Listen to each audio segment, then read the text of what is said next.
Hey everyone, this is Cindy, and I just wanted to share with you a couple ideas and things I'm doing in my journal for the Just Junk Journal Challenge that's going on January 7th through the 30th, 2019. And if you're interested in trying it, just go look for this Facebook page called Just Junk Journal Challenge. So anyway, we can only use junk, things that we would throw it away to make our journals. And I made my journal out of a discarded puzzle back. You can see the whole thing or not. Yeah, I was just using the pieces. So anyway, that's what I made my journal out of. The cover is what I'm working on now, and I had this blank spot, and I was thinking I would put one of those little things. I don't even know what you call them. It's like a little, a shape where you write in there whose journal it is or what it's for, whatever. But I can't use a punch to cut one out because it's not the punch I chose. So I thought, well, I'll just try making one by hand. So I did, trial and error trying to get this done, and I've kind of come up with the formula for doing it. And basically you take a piece of paper, and this is just to make the pattern. Take a piece of paper, fold it in half, and then fold it in half again.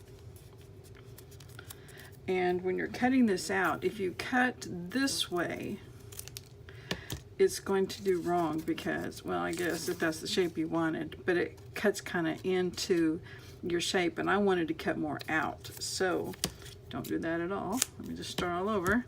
So fold a piece of paper in half, fold it in half again, and you need to cut more into the paper. So I wanted some sort of rounded edge, so I would cut that way into the center of the paper. And then when I fold it out, it's too small, I can't work with it. There we go. Then my shape is kind of coming out, all right?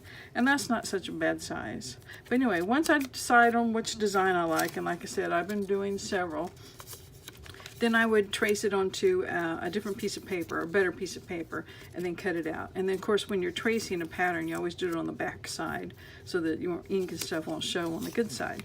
Here's one I thought that would work for me until I put it on my cover and realized, oh, it won't work because it definitely gets lost on that cover. So I'm going to come up with the design I like and then just put it on some white, probably not cardstock. This is packaging, so white packaging. So anyway, I'm going to keep working on that a little bit later. We won't spend any more time on it now, but that was just an idea I came up with for an easy way to cut those shapes. All right, something else I wanted to talk about is putting fabric ruffles on your pages. And basically there's, I guess, like 4 ways you can do this. One is to take your fabric, and I've just used this old shirt here. It had to be a piece of clothing we were getting rid of.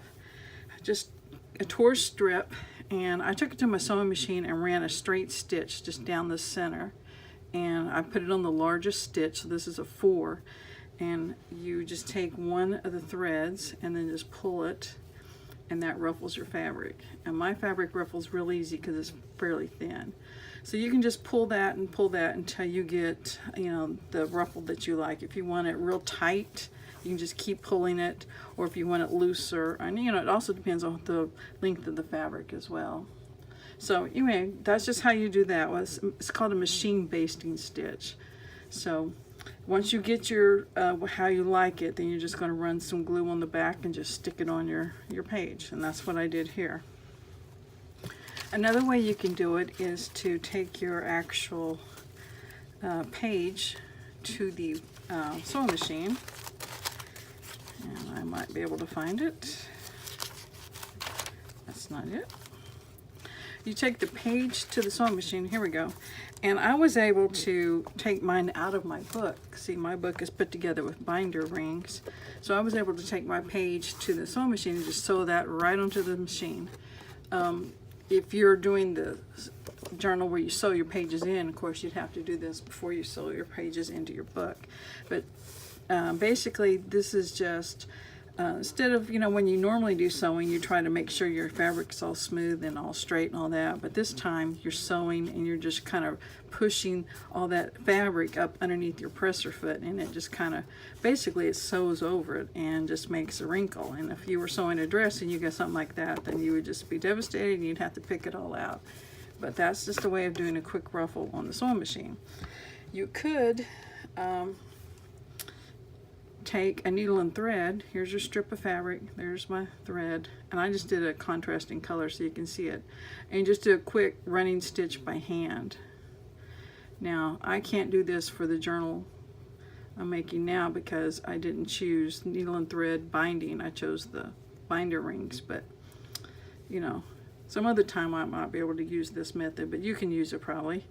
And you're going to do the same thing I did with the machine basting stitch. You're just going to pull your thread and just kind of ruffle up your fabric until you get it the look you want, and then you'll just take it and glue it on your page.